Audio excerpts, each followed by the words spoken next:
Green city প্রকল্পের মধ্যে দিয়ে কালিয়াগঞ্জ থানার সামনে পুরসভার প্রতিমা বিসর্জন ঘাট সংস্কারের কাজ শুরু হয়েছে। এদিন বিকেলে পুরসভার বাস্তুকাজ সহ বেশ কিছু পুর কাউন্সিলরদের সাথে নিয়ে কাজের অগ্রগতি পরিদর্শন করলেন পুরপ্রধান রামনিবাস সাহা। শ্রীমতী নদীর পাড়ে পুরসভার নির্মিত স্থায়ী প্রতিমা বিসর্জন ঘাট রয়েছে। সারা বছর এই ঘাটে প্রতিমা বিসর্জন হয়ে থাকে। বিগত দিনে কিছু কাজ হলেও এখনো অনেকটা কাজ বাকি থাকায় নতুন করে বিসর্জন ঘাটের সংস্কারের কাজ শুরু হয়েছে।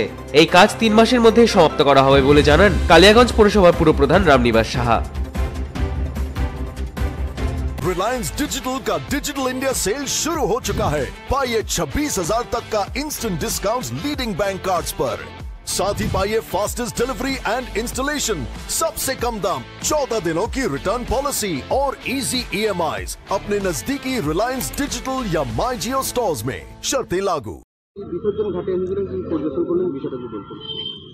বিসর্জন ঘাটের আমি এর আগেও আমি বলেছিলাম যে কিছু কাজ বাকি আছে, যেটা 2025-এ আমি কমপ্লিট করে যেখানটা বিসর্জন ঘাটের যেটা পন্ডস, যেটা জলাশয়, সেটা খুব একটু ছোট হয়ে গেছে, ওটাকেও বড় করার চেষ্টা করব।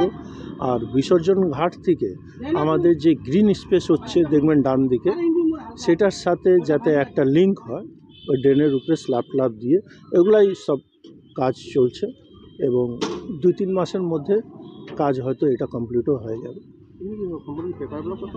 সম্পূর্ণ পেপার ব্লক আর সবুজায়ন, কাঁচ লাগানো হবে, পেপার ব্লক বসানো হবে, কিছু চেয়ার বসানো হবে। আরও এটা আমাদের গ্রিন সিটি ফার্মই আছে।